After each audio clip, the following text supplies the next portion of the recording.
We're heading into storm season, so be prepared for possible power outages.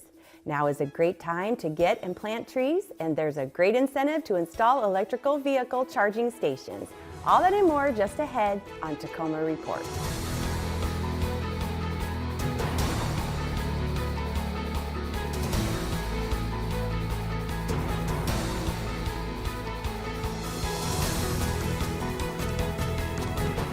Hi, and welcome to this edition of Tacoma Report. I'm Angie Foster. The November 2nd general election is fast approaching.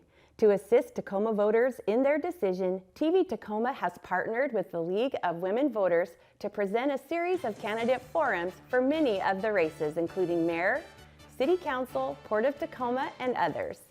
TV Tacoma is also producing a video voters pamphlet where candidates present their qualifications for the office they seek. Both the video voters pamphlet and the forums will begin airing October 22nd and will be available on demand at tvtacoma.org and on the City of Tacoma's YouTube channel. Speaking of elections, it's hard to believe it's been a year. Now through November 2nd, Tacoma and Pierce County voters will cast their ballots for a variety of 2021 local elections. The impact on your family may not be as dramatic as the 2020 elections, but the importance of schools, infrastructures, taxes, and community are all intertwined in this year's voting. Washington State is all mail-in voting. That includes ballot drop boxes. There are 46 box locations in Pierce County, and about a dozen of these are within Tacoma. According to the Pierce County Auditor's Office, 95% of residents live within 2 miles of a ballot drop box. You can mail your ballot, which was sent out in mid-October, or drop it off at any of their ballot box sites. For more information on 2021 elections, log on to their website. The transition from the Tacoma Emergency Microshelter site at 60th and McKinley to the site at South 69th and Proctor has been completed. The site offers showers, bathrooms, non-congregate shelter, and a communal kitchen space, as well as services to get people into permanent housing. The city is working with outreach workers and local shelter providers to fill the remaining vacancies at this site. This is the 4th TIM site the city has established. For more information about the site, or how to donate, visit their webpage. Rent and utility assistance is still available for people impacted by COVID-19. People who are behind on rent or utilities from February 29, 2020 through July 31, 2021 are eligible for Washington State tenant protections from eviction if they are receiving rental assistance and working with their landlord through a state mediation program on a rental repayment plan. To learn more, go to the county housing webpage. The Tacoma Police Department spent the summer on the waterways in and around the Port of Tacoma, making sure everyone had a safe boating and paddling experience. In a story taped before face masks were required, Tacoma Report's Jason Plute takes us out on the water with the city's Marine Services Unit. Be safe out here, okay? The Tacoma Police Department has a Marine Services Unit and helps keep boaters, paddlers, and commercial vehicles safe on Tacoma's waterways. Well, Tacoma Police Department Marine Unit, we operate on the water here to ensure primarily water safety for everybody, recreational, commercial vehicles. We have a lot of commercial vehicle traffic and a lot of recreational vehicles mixing together in the same space, and so we got to make sure that they operate in a safe manner. It could be bow riding, it could be a wake violation too close to shore, it can be an overloaded boat, too many occupants on board. Whatever the violation is, we're going to stop them for that. We try to focus on the education. We don't like to be the mean guy out here cracking the whip, but we try to focus on education first. We all have a whistle, right? Awesome, thank you. Give them friendly reminders, encourage them, educate them, and then hopefully the next time we see them on the water, it makes a difference and they're out here safe. The Port of Tacoma is the 8th busiest port in the nation, so the Tacoma Police Department partners with the U.S. Coast Guard, U.S. Customs, Department of Fish and Wildlife, and port authorities to keep it safe. We're in a post 9/11 era, there's no doubt about it, and we operate one of the larger ports on the west coast here, so just being out here, having that presence out here, watching for anything that's out of the ordinary, any threats that might hinder the safety of the port, that's one of the other main reasons we're out here. The officers patrol the waters in a 31-foot safe boat, complete with twin 300-horsepower Mercury outboards and all the bells and whistles needed to help keep people safe, which is usually just fine with the public. Because of the terrorists and people like that are out there, it's a presence that will abate any of these problems that would happen, I'm thinking. The boating community is really supportive of law enforcement. So you don't go a day without people waving at you and happy to see you, and just it's a tight-knit community, the boating community, especially out on the Puget Sound. Oh, I think it's very important, especially in this day and age. And these guys are over the top, and they're wonderful, and they are really good at what they do. And I think the Tacoma Police, especially on the water, is important. But we're also out here to help people. We do water rescues, people that might be injured on the water, vessels that might be in distress. We're out here for them. Which isn't to say all the fun and beauty of Puget Sound is only for boaters, kayakers, and paddlers. Call patrolling the waters of Tacoma a fringe benefit of keeping everyone safe. Your area of operation is just beautiful. I mean, where else do you get to see orcas and dolphins and, people having a good time? Reporting for Tacoma Report on the Theophos Waterway, I'm Jason Plute. The department's Marine Services Unit also has a dive unit which handles emergencies under the water, including Wapato Lake. For more information, visit the department's website. Tacoma Police Department officers go through numerous trainings and qualifications during the year to maintain their skills. Recently, a group of officers attended their annual ballistic shield qualification. The course begins with classroom instruction before moving outside for hands-on training. The department's goal is to resolve issues without force. One way they do that is by creating time, distance, and cover. When there is no cover in their natural surroundings, officers can use a ballistic shield to provide portable cover and increase their opportunity to de-escalate situations. Under the watchful eye of trained instructors, this qualification course covers the use of the shield for patrol officers who have stepped up to qualify annually to use this defensive piece of equipment. To learn more about the Tacoma Police Department, visit tacomapolice.com. We're going to take a quick break, and when we return, we'll show you how Tacoma Power is getting ready for storm season. Stay with us. Welcome back to Tacoma Report.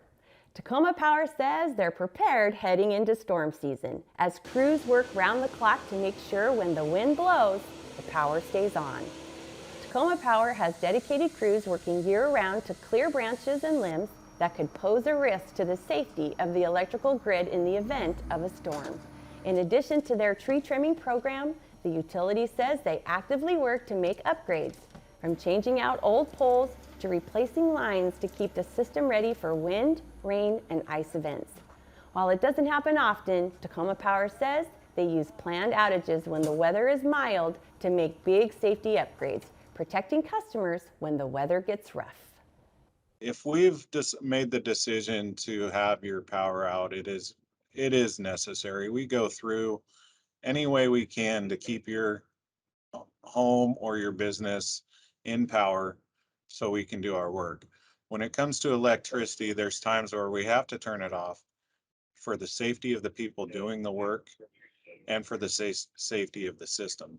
Tacoma Power says multiple factors go into planning an outage, from time of day, scheduling around high use times like the dinner hour, to weather, making sure it's not too hot or not too cold outside, impacting temperatures in businesses, schools, and homes. Tacoma Power has a new outage portal that offers more features and information for customers during planned and unplanned outages.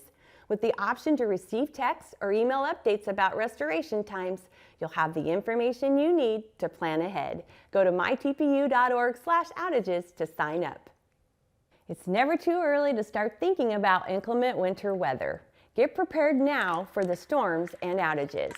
Make sure to stock up on batteries, water, and have extra blankets easy to reach. Never run generators inside your home and never use a barbecue grill inside. For more information about how to prepare, visit ready.gov/winterweather#prepare. The city's draft Climate Action Plan is now available for public comment. Community members can review the plan and share their comments now through Wednesday, October 20th. Outlined in the draft plan are 46 actions to be implemented through the year 2024. Areas include housing, clean transportation, job and business opportunities, community health, ecosystem restoration, waste prevention, and more. City Council is planning to review the draft plan at the Tuesday, November 9th study session. More information is available at the city site. Residents interested in keeping Tacoma green in their own backyard are encouraged to check out the Tree Coupon program. Stacey Ellifrit has more on how this program has been working to improve Tacoma's tree canopy for the past 10 years. The city has adopted a tree canopy goal of 30% tree cover by the year 2030. A program with a goal to help reduce financial barriers to tree planting across Pierce County and add to Tacoma's tree canopy is just underway. The program helps to provide discounted coupons to Pierce County residents to buy trees at local nurseries, and they're good for about $30 off per tree, up to 3 trees per household. And we're currently sitting at about 20% tree cover across the city. So we really need the help of our community to grow that tree canopy. This program is one effort to engage residential property owners in participating in achieving this tree canopy goal for the city. For Pierce County residents who want to plant a tree on their property, getting involved is as easy as visiting the Tree Coupon webpage and checking their eligibility. And you can learn about the program details as well as see the list of participating nurseries. Once you're on that website, there's a little form that you can fill out and put in your contact information and your mailing address, and the city will go ahead and mail you a tree coupon with some educational material. The educational material will help you find the right tree for your home or your property. It'll tell you how to plant the tree and care for it long term. The program started October 1st of this year and runs through March 2022. And you can request a coupon anytime between that date until March 15th. After March 15th, we won't have enough time to be able to mail you the coupon, you to receive it and actually participate in redeeming it. So we ask that you don't request after that time. If you do, you'll be placed on a waiting list up until the following year. Participants should plan to use the coupon at a participating nursery by March 31st in order to redeem and get the discount, because each tree planted is a step in the right direction to improving Tacoma's tree canopy.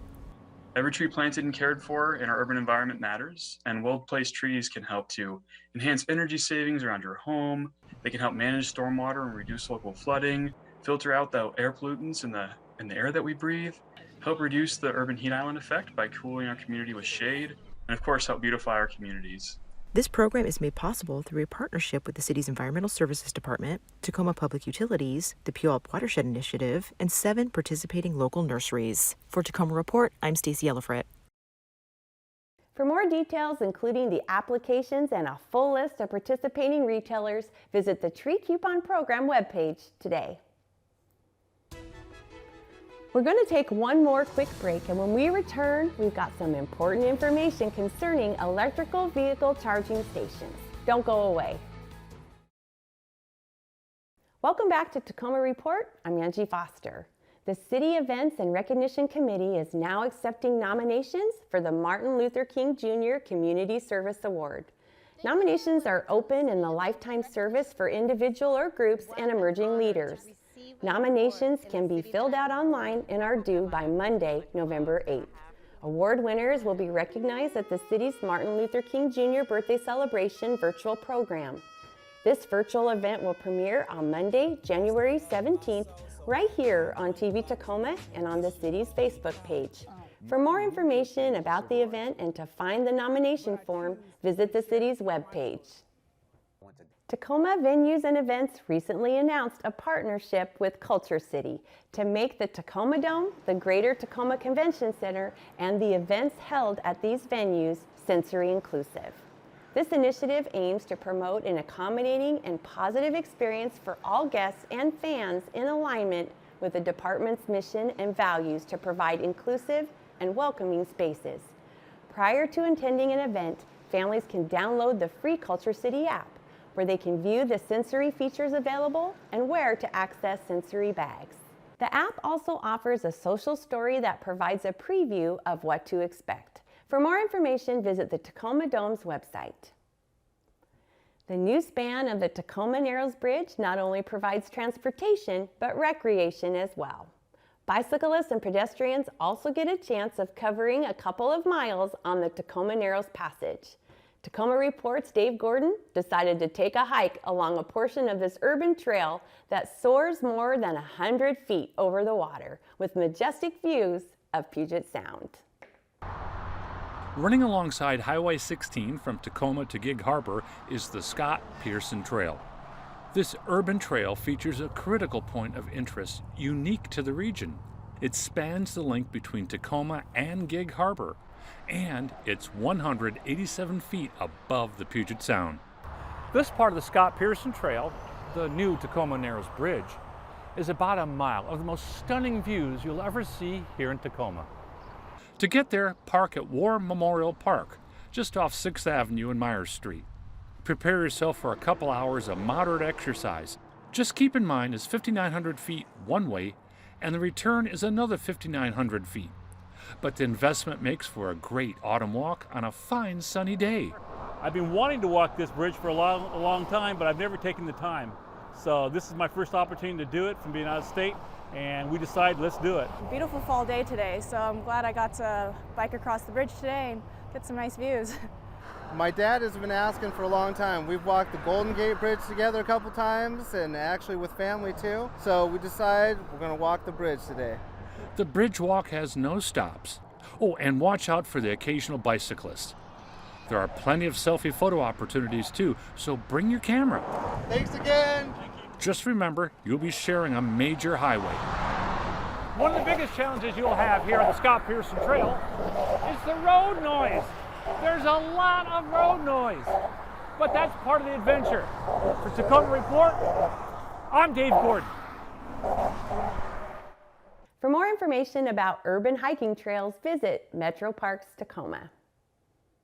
Tacoma Power is offering up to $600 in bill credits for installing a Level 2 electrical vehicle charger at your home. The utility is looking for customers who have electric vehicles and want to upgrade from a Level 1 charging to a Level 2 charging. There are several offers, each saving customers hundreds on the cost to purchase and install a Level 2 charger. There's even a credit for smart splitters. That can make a clothes dryer outlet work for both the appliance and your car. We understand that customers have different circumstances. Some own their homes, some rent, some have space in their electric panel to install a new circuit, and some customers really need to figure out a way to use what's already there. So this program was really set up to meet customer needs where they're at. Tacoma Power says this program is part of their commitment to a cleaner energy future, adding that providing customers with cost-effective solutions to make the transition to powering vehicles with clean, renewable hydroelectric energy is one way they can help. Go to mytpu.org/EVathome for more information. And finally, the little ghouls, goblins, and princesses in your home have been waiting for almost 2 years for Halloween. Last year's pandemic put a halt on many trick-or-treat opportunities for those little ones. This year looks to have more opportunities of safely saying boo this holiday season, including safe, social distancing outdoor trick-or-treating. Metro Parks Tacoma is sponsoring a variety of Halloween get-togethers too. The Star Center and the People's Community Center feature some spectacular events for kids of all ages during All Hallows weekend. Check out their website under featured events on details and locations near you. That's all the time we have on this edition of Tacoma Report. A great way to find out about the services the City of Tacoma has to offer is by going to cityoftacoma.org. We leave you now at the Pika Farms Pumpkin Patch with plenty of great pumpkins and family fun. Until next time, I'm Angie Foster. Thanks for watching.